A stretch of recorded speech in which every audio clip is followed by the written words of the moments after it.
You know, there are some nights when I still wake up in a cold sweat, hearing the sound of rotor blades cutting through mountain air. My wife, she doesn't ask anymore. She just puts her hand on my shoulder and waits until my breathing slows down. 23 years ago, I was part of a mission that wasn't supposed to succeed. Hell, we weren't even supposed to make it back at all. They sent 12 of us into those mountains. Only 7 came home, and for a long time I wished I hadn't been one of them. My name is Marcus. I'm a retired Army Ranger, and this is the story I've carried with me every single day since October 2002. I still remember that morning at Bagram Airfield in Afghanistan. The sun hadn't come up yet, and the air was so cold you could see your breath hanging in front of your face like smoke. I was 24 years old, thought I knew everything, thought I was invincible. We all did. Our team leader, Captain Hendricks, gathered us in a corner of the hangar. He was older than most of us, maybe 38, with grey starting to show at his temples. He had this look in his eyes that morning, something I'd never seen before. It was fear, real fear.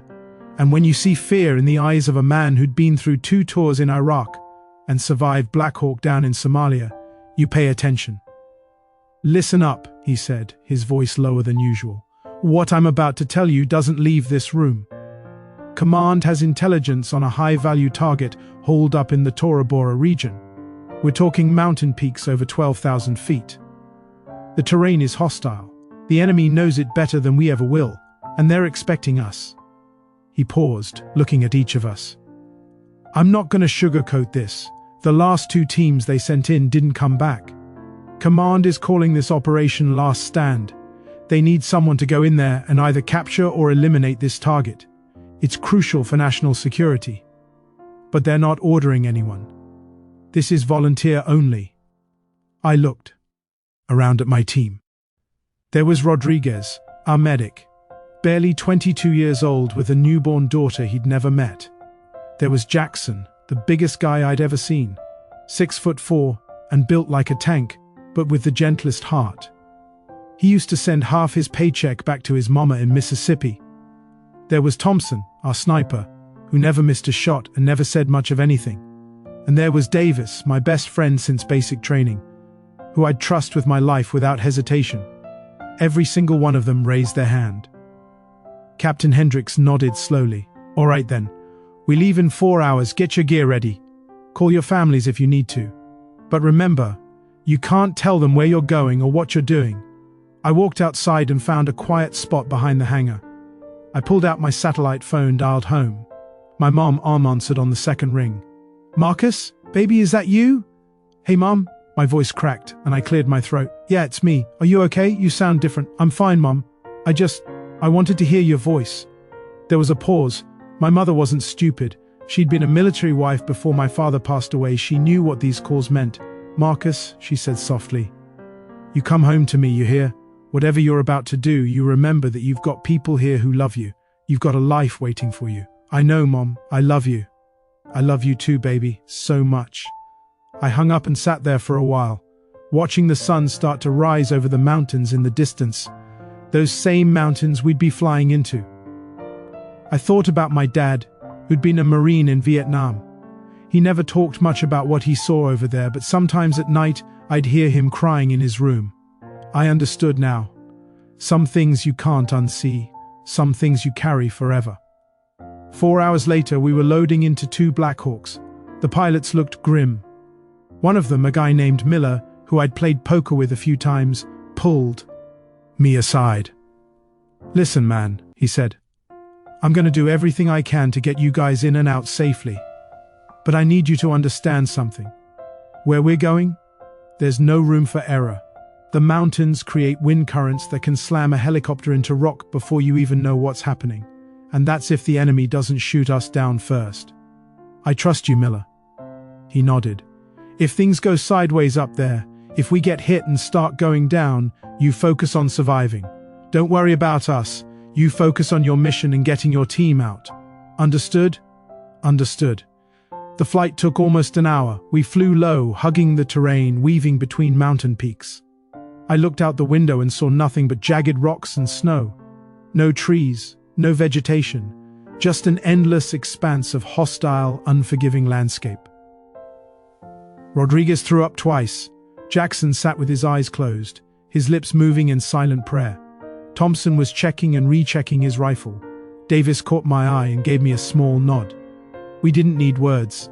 Captain Hendricks came over the comms. 5 minutes to LZ. Everyone check your gear one last time. That's when I heard it. A sound like a crack of thunder, but sharper. The helicopter lurched violently to the left. "We're taking fire!" Miller's voice came through, tight with adrenaline. "RPG just missed us by 20 feet. Can you get us to the LZ?" Hendricks shouted. "Negative. We need to put down now or we're gonna crash. Find us somewhere. Anywhere." The helicopter was shaking so badly, I thought my teeth were going to rattle out of my skull. Through the window, I saw the second Black Hawk behind us maneuvering, trying to draw fire away from us. Then I saw the smoke trail. "RPG! RPG!" someone screamed.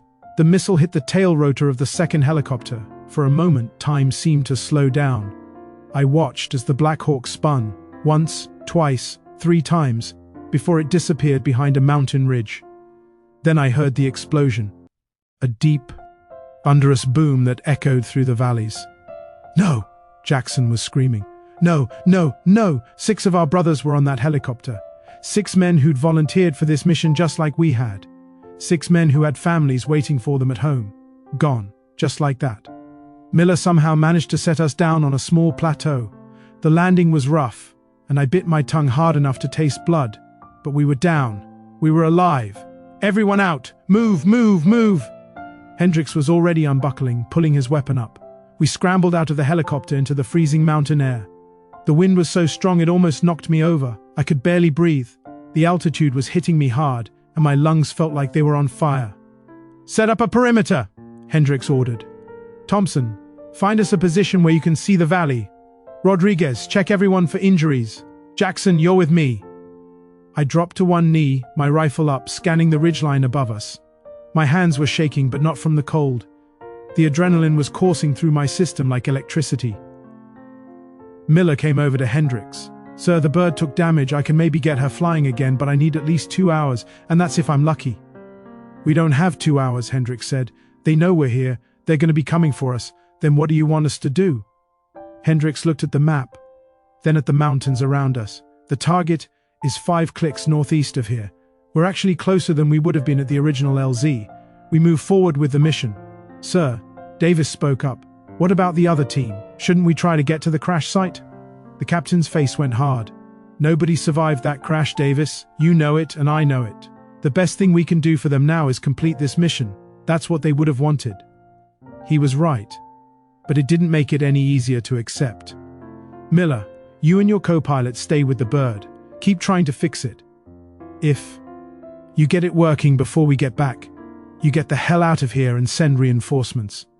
If we're not back in 6 hours, leave without us. That's an order, sir. I can't just—" "That's an order, Lieutenant." Miller's jaw clenched, but he nodded. We gathered our gear and started moving. The terrain was brutal. Loose rocks that shifted under your feet. Slopes so steep you had to use your hands to climb. And the altitude made every step feel like you were walking through water. I was bringing up the rear, keeping my eyes on our 6, when Davis fell back beside me. "You scared?" he asked quietly. "Terrified," I admitted. "Me too." He paused.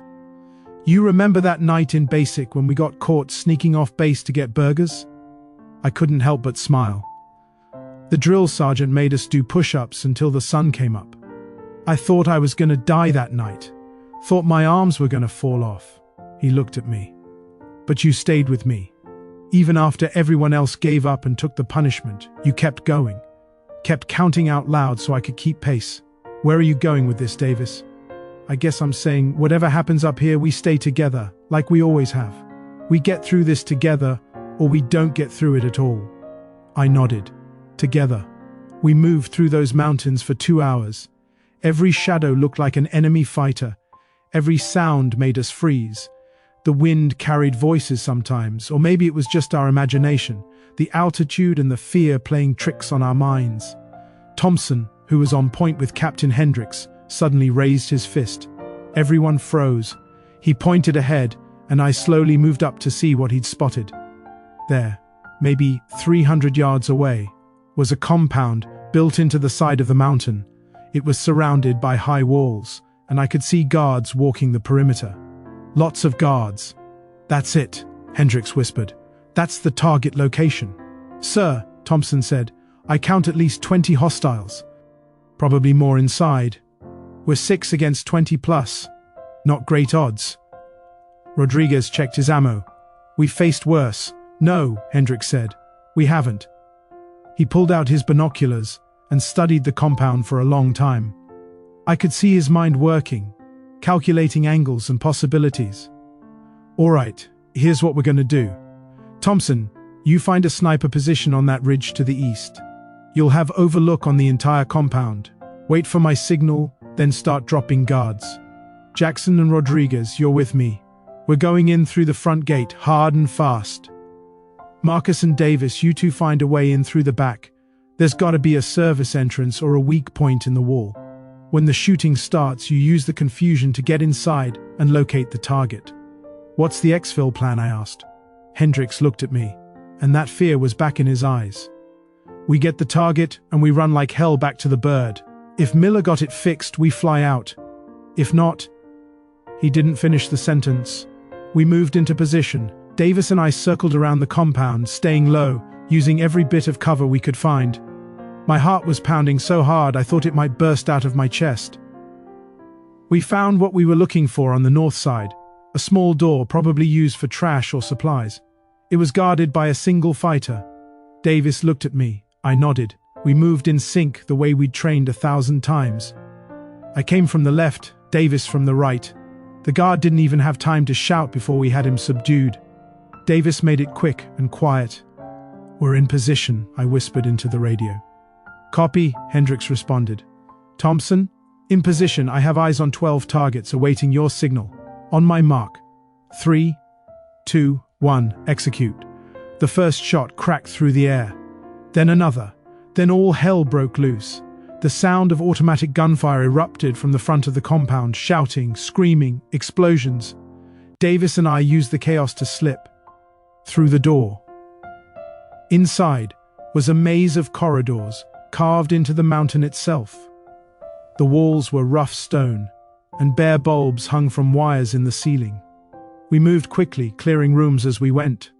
"Second floor," Davis whispered. "HVTs are always on upper floors. Better view, easier to defend, more escape routes." We found a staircase and started climbing. My legs were burning from the altitude and the exertion. Every breath felt like I was inhaling fire. At the top of the stairs was a hallway with several doors. We could hear fighting from outside, but in here, it was eerily quiet. Too quiet. Davis reached for the first door handle. The moment he touched it, something felt wrong. I don't know how to explain it, but every instinct I had started screaming. "Wait," I started to say. The door exploded. The blast threw me backward down the hallway. My ears were ringing so loud I couldn't hear anything else. I looked up and saw Davis on the ground, not moving. There was blood. So much blood. "Davis!" I crawled toward him. "Davis, stay with me!" His eyes were open, but they were unfocused. There was shrapnel embedded in his chest and neck.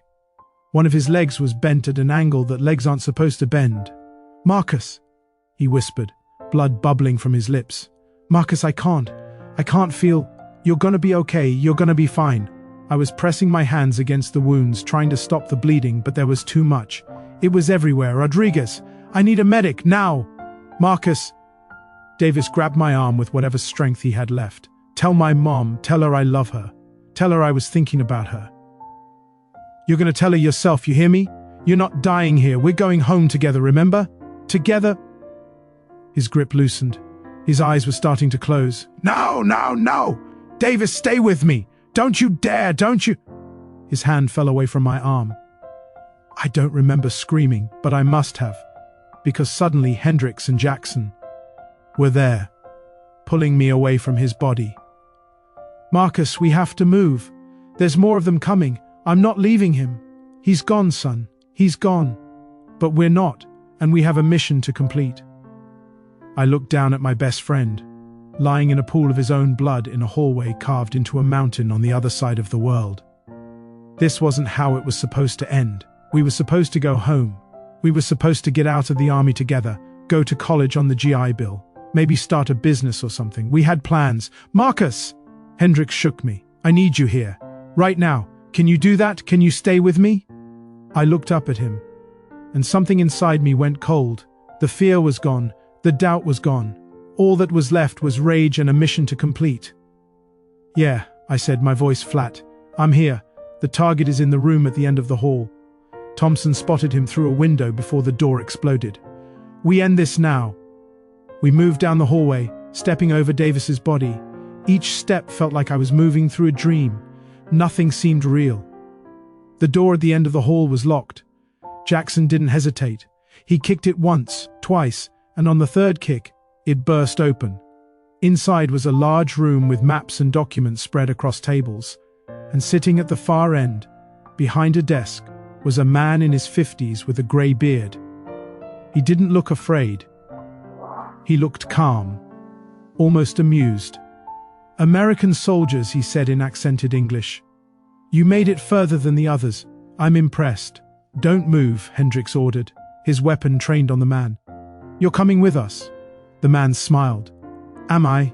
And how exactly do you plan to get me down this mountain?"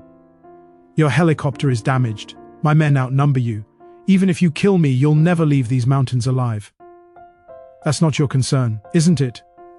The man stood slowly, his hands visible. "You Americans, you think you can just come into our land, our home, and take whatever you want. You think your technology and your training makes you superior.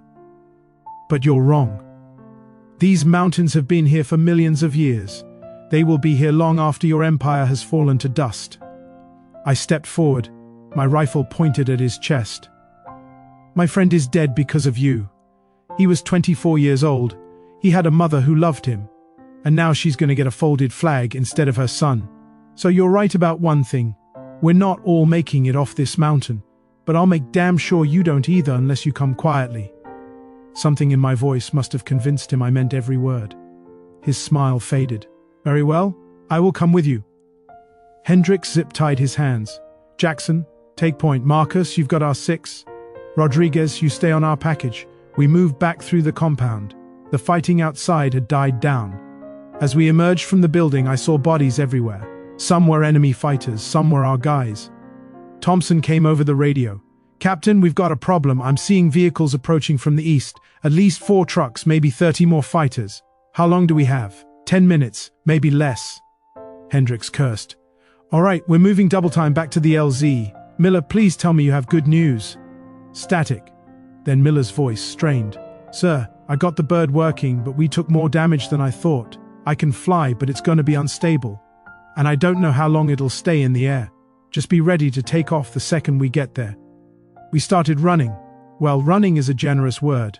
At that altitude with full gear carrying a prisoner, it was more like a fast stumble. My lungs were screaming. My legs felt like they were made of lead. Behind us I could hear engines. The trucks were getting closer. "They're gaining on us," Rodriguez shouted. Thompson, who'd caught up with us from his sniper position, dropped to one knee and fired several shots. "That'll slow them down." But not for long. We crested a ridge and saw the helicopter below. Miller was in the pilot's seat, the rotors already spinning. We were maybe 200 yards away. That's when the shooting started.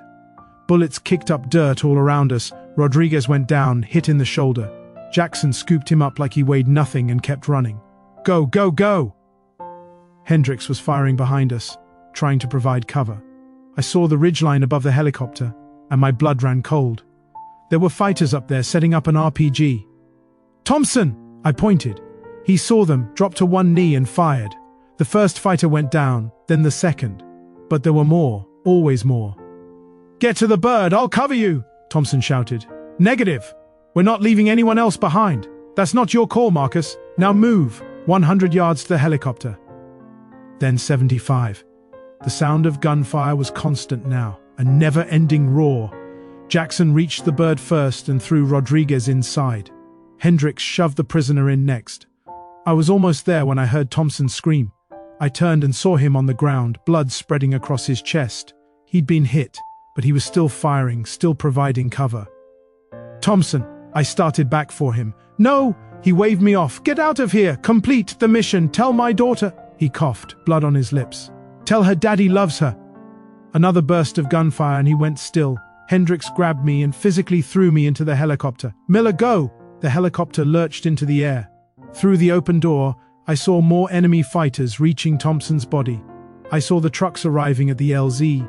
I saw the mountains that had taken so many lives. We weren't even 50 feet off the ground when I heard the alarm. Missile lock! We've got missile lock! Miller's voice was panicked. Evasive maneuvers! The helicopter banked hard to the left. Through the door, I saw the smoke trail of an RPG pass so close I could have reached out and touched it. I can't shake them. There's too many. Just fly. Get us out of these mountains. We were weaving between peaks, the helicopter shaking violently. The engine was making a sound that it definitely shouldn't be making. Smoke was starting to fill the cabin.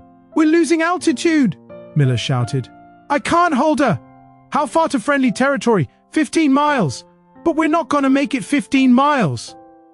Captain Hendricks looked at all of us. At Rodriguez, bleeding from his shoulder. At Jackson, praying with his eyes closed. At me, covered in Davis's blood. Then he looked at the prisoner, who was watching everything with that same calm expression. Miller, Hendricks said, how long can you keep us in the air? 5 minutes, maybe 10 if we're lucky. That's enough. He turned to us. Listen to me, all of you. We did what we came here to do. We got the target. And even if we don't make it back, this mission matters. The intelligence he has will save American lives. Remember that. Sir, Jackson started. That's not a speech, Jackson. That's the truth. We flew for another 5 minutes. The mountains started to give way to foothills. In the distance, I could see the base. We were so close. That's when the engine exploded. Not a figure of speech. The engine literally exploded. 1 second we were flying. The next we were dropping from the sky like a rock. Brace, brace, brace. Miller was fighting the controls, trying to at least slow our descent. I grabbed onto anything I could. Time slowed down again, the way it does in moments like that. I thought about my mom. I thought about Davis. I thought about all the things I'd never get to do. I was 24 years old, and I was going to die on a mountain in Afghanistan. The impact was, I don't have words for it. The sound of metal crunching and tearing. The sensation of being thrown around like a rag doll. Pain. So much pain. Then nothing. I don't know how long I was out. Could have been seconds. Could have been minutes. When I opened my eyes, the helicopter was on its side, smoke everywhere. There was a ringing in my ears, and I tasted blood. Sound off! Hendricks' voice, weak but alive. Everyone sound off! Rodriguez, here. Jackson, I'm good. Marcus, I'm alive, I managed to say. Miller, co-pilot, silence. I looked toward the cockpit and saw why. The front of the helicopter had taken the brunt of the impact. Miller and his CO pilot never had a chance. We need to move, Hendricks said. This bird could explode any second. Grab the prisoner and any gear you can carry. We dragged ourselves out of the wreckage. I had a broken rib, maybe 2.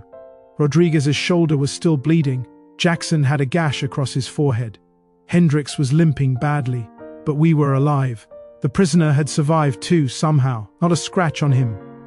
He looked at the destroyed helicopter, then at us, and actually smiled. Your luck has run out, Americans. My men will be here soon. You're in the middle of nowhere with no transportation, no support. It's over. Hendricks pulled out his radio. Any friendly forces, this is Viper 6. We are down. I repeat, we are down. Multiple casualties. Need immediate evac at... He looked at his GPS. Coordinates 34.2 north, 70.1 east. How copy? Static. Then blessed static that turned into a voice. Viper 6, this is Guardian 2. We read you. We have your position. Evac birds are inbound. ETA 20 minutes. Can you hold? Hendricks looked at us. We were exhausted, injured, and running low on ammo. But we were Rangers. We didn't know how to quit. Affirmative, Guardian 2. We can hold. We set up a defensive position using the helicopter wreckage for cover. 20 minutes. We just had to survive for 20 minutes. 15 minutes in, they came. At first, it was just a few fighters, testing our defenses. Jackson dropped them with controlled bursts. But then more came, and more. They're flanking us on the left, Rodriguez shouted. I see them, shifting. Fire! My rifle was so hot I could barely hold it. I'd gone through 4 magazines. We were down to our last ammo. Captain, Jackson called out. I'm out. Me too, Rodriguez said. Hendricks tossed them his magazines. Make every shot count. 10 minutes. The rescue birds were 10 minutes out. I was firing, reloading, firing again. My hands were moving on autopilot. I wasn't even thinking anymore. Just survival instinct. That's when I felt the impact. Like someone had punched me in the side. I looked down and saw blood spreading across my uniform. I'd been shot. Marcus is hit! Jackson was beside me, applying pressure to the wound. How bad? Hendricks demanded. Bad enough. The world was starting to get fuzzy around the edges. I could hear the sound of gunfire, but it seemed distant now, unimportant. Stay with me, Marcus! Jackson was shaking me. You don't get to check out now, you hear me? We're getting off this mountain. Davis, I mumbled. I know, brother, I know. But he wouldn't want you to give up, so you stay awake. You stay with us. Through the fog, I heard the most beautiful sound in the world, the thump of helicopter rotors. They're here! Rodriguez was laughing and crying at the same time. They're here! 2 Apache gunships roared overhead, their cannons lighting up the surrounding area. The enemy fighters scattered, running for cover. Behind them, a Black Hawk swooped in, landing 50 yards from our position. Move! Everyone to the bird! Hendricks ordered. Jackson threw me over his shoulder in a fireman's carry. I tried to protest, but my body wasn't responding anymore. Rodriguez was running, despite his wounded shoulder. Hendricks had the prisoner by the zip ties, dragging him towards safety. We were almost there when Hendricks went down. A final burst of gunfire from a dying fighter, and the captain collapsed. No! Rodriguez turned back. Get Marcus to the bird! I've got the captain! Jackson handed me off to the crew chief in the helicopter, then ran back for Hendricks. I watched through blurry eyes as he lifted our captain and carried him, the prisoner stumbling along beside them. They were 10 feet from the helicopter when the RPG hit. The explosion threw Jackson and the prisoner into the bird. Hendricks wasn't as lucky. The blast caught him full force. Captain! Jackson was screaming, trying to get back out. But the crew chief held him. He's gone. We have to leave now. No, we don't leave anyone behind. He's dead. If we don't leave now, we all are.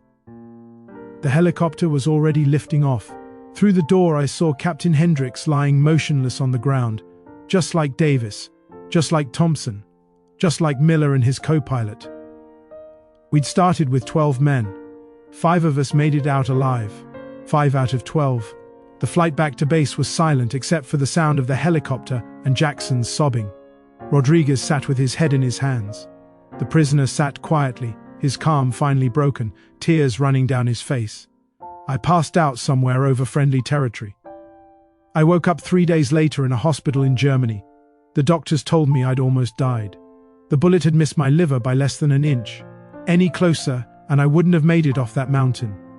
Jackson came to visit me. His head was bandaged and he walked with a crutch. We didn't talk much. What was there to say? Rodriguez stopped by later. His arm was in a sling. He told me he was being medically discharged. His shoulder would never be the same. He was going home to his daughter. The 5th survivor was the pilot who'd extracted us. I never learned his name. The mission was classified. We couldn't talk about it. Couldn't tell anyone what really happened. The families of the men who died got their folded flags and their death notifications. Kia, killed in action. But they never knew the truth about how or why. Davis's mom called me a month after I got back to the States. She wanted to know about her son's last days. What was I supposed to tell her? That he'd been blown up by a booby-trapped door? That he'd died in a hallway in the mountains, bleeding out while I held him? I told her he'd died a hero. That he hadn't suffered. That his last words were about her. At least that part was true. I stayed in the army for another 5 years, made it to sergeant. But I was just going through the motions. Every mission I saw Davis's face. Every helicopter ride I heard Hendricks' voice. Every time I closed my eyes I was back on that mountain. I finally got out in 2007, used my GI Bill to go to college, got a degree in education, met my wife Sarah at a coffee shop in 2009. We got married 2 years later. I never told her the full story. How could I? How do you explain to someone what it's like to watch your best friend die in your arms? How do you make them understand the weight of survivor's guilt that crushes you every single day? Jackson and I stayed in touch for a while. He got out the same year I did, moved back to Mississippi to take care of his mama. But every conversation was strained. Every phone call reminded us both of what we'd lost. Eventually we stopped calling. Rodriguez sent Christmas cards for a few years, pictures of his daughter growing up. Then those stopped too. We were brothers once, bonded by blood and fire and loss. But we couldn't stand to be reminded of that day, and that's all we were to each other. Living reminders of the worst day of our lives. The prisoner we captured. The man whose intelligence was supposed to be so valuable. I don't know what happened to him. That information was above my pay grade. But I think about him sometimes. About how 7 men died to capture him. About whether whatever he knew was worth the cost. I don't have an answer to that. These days I teach history at a high school in Virginia. I've got a house with a white picket fence. 2 kids, ages 8 and 5. I coach my son's little league team. I go to PTA meetings. I'm living the American dream. But some nights, I still wake up hearing those rotor blades. I still see Davis's eyes losing focus. I still feel the weight of Jackson carrying me to that helicopter. I still hear Thompson's last words. My wife asks me sometimes if I regret serving, if I regret that mission. I tell her no, and that's the truth.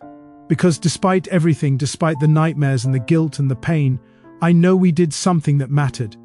We went into hell and we completed our mission. We did what we were trained to do.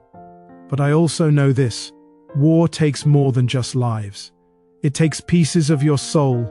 It takes the version of yourself that could sleep peacefully at night. It takes your innocence, your optimism, your belief that the world is a fair and just place. I left a part of myself on that mountain in Afghanistan. The best part, maybe. The part that could still laugh without wondering if I deserved to.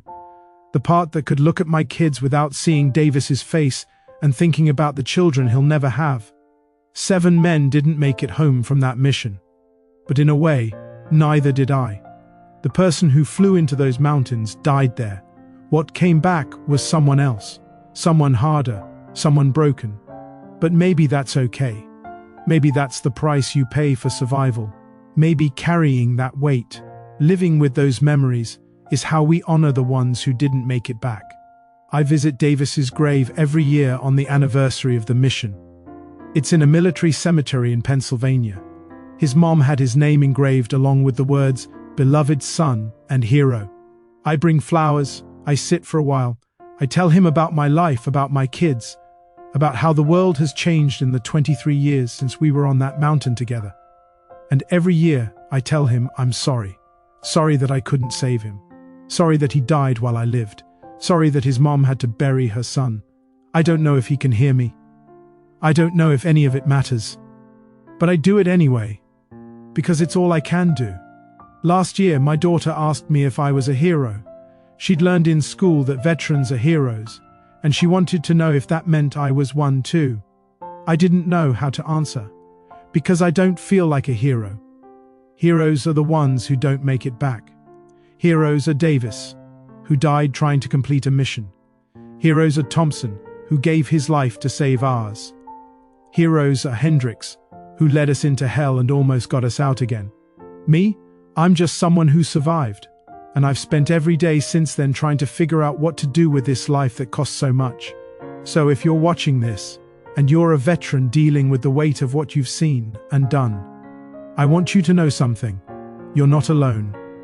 The nightmares, the guilt, the feeling that you left the best part of yourself back there on some battlefield, I feel it too. We all do. But here's what I've learned in the 23 years since that mountain: surviving isn't the end of the story. It's the beginning of a new one. And maybe, just maybe, the way we honor the ones who didn't make it back is by living. Really living. Not just existing, but finding purpose and meaning and joy, even when it feels impossible. I think about what Davis said to me before he died. Together. We made it through basic training together. We made it through deployments together. And even though he's gone, in a way, we're still together. Because I carry him with me. Every decision I make, every moment with my kids, every time I help one of my students who's struggling, he's there. They're all there. Davis, Thompson, Hendricks, Miller, and all the others. They're in every breath I take, every sunrise I see, every moment of peace I manage to find. The mission that no one was supposed to survive. Well, some of us did survive it, and now we have a new mission, to make sure their sacrifice meant something, to live lives worthy of the price they paid. It's not easy. Some days, it feels impossible. But we keep going, because that's what they would have wanted. That's what they died for, not for some intelligence report or some strategic objective. They died so that we could come home, so that we could have the chance to build lives and families and futures. And maybe that's enough. Maybe that has to be enough. If you're struggling, reach out, talk to someone, get help. The VA has resources. There are organizations dedicated to helping veterans cope with PTSD and survivor's guilt. You don't have to carry this weight alone. I'm Marcus. I'm a retired Army Ranger, a husband, a father, and a teacher. I'm a survivor. And this is the story I've carried for 23 years. To Davis, Thompson, Hendricks, Miller, and all the others who didn't make it home, I haven't forgotten you. I will never forget you. Rest easy, brothers. Your mission is complete.